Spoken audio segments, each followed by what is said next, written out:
បងប្អូនត្រូវដឹងថាបណ្ដាញសង្គមបច្ចុប្បន្នគឺមានឥទ្ធិពលមែនទែនទៅលើមនុស្សបងប្អូនជាពិសេសទៅលើយុវវ័យតែម្ដង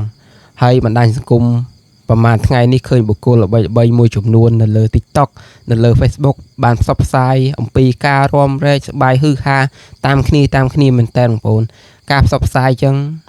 អានឹងជាសិទ្ធិរបស់គាត់ទេប៉ុន្តែបើយើងគិតពីផលប៉ះពាល់នៃបណ្ដាញសង្គមបងប្អូនគឺប៉ះពាល់ដល់យុវជនជាច្រើនដែលគាត់កំពុងតែចង់ដឹងចង់សាក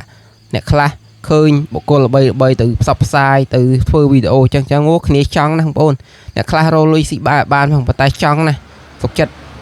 ទៅរអ្នកខ្លះ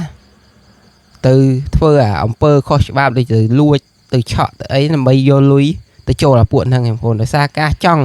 ឃើញគេសប្បាយឃើញគេរាំរែកសប្បាយចង់បងប្អូនចង់តែដែលខ្លួនឯងអត់មានអីសោះអញ្ចឹងធ្វើឲ្យមនុស្សចាប់ដើមបែកគំនិតទៅចេះលួចចេះអីហ្នឹងបងប្អូនអញ្ចឹងបុគ្គលល្បីនៅលើបណ្ដាញសង្គម TikTok នៅលើ Facebook គួរតែផលិតមាតិកាណាដែលជំរុញផ្នត់គំនិតយុវជនឲ្យចេះរកចំណេះជំនាញដាក់ខ្លួនទៅការល្អបើមិនជាផលិតមាតិកាមកបែបនាំយុវជនទៅភ្លើតភ្លើនអញ្ចឹងកុំយើងសប្បាយតែគ្នាយើងទៅកុំធ្វើវីដេអូមកដូចក្អាស់ក្អាយណាក្អាស់ក្អាយសប្បាយណាស់ដល់អញ្ចឹងយុវជនគឺ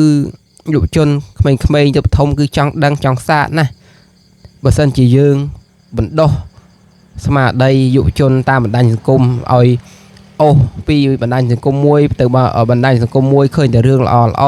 ឃើញតែការប្រកួតប្រជែងសមត្ថភាពយុវជននឹងអាចផ្លាស់ប្ដូរគំនិតទៅរកចំណេះជំនាញរបស់ខ្លួនឯងតែបើមិនជាបណ្ដាញសង្គម Facebook អូសចេញមកឃើញទីបុគ្គលល្បីទៅរាំរែកធ្វើវីដេអូបងប្អូនឃើញមួយថ្ងៃនឹងដឹងហើយ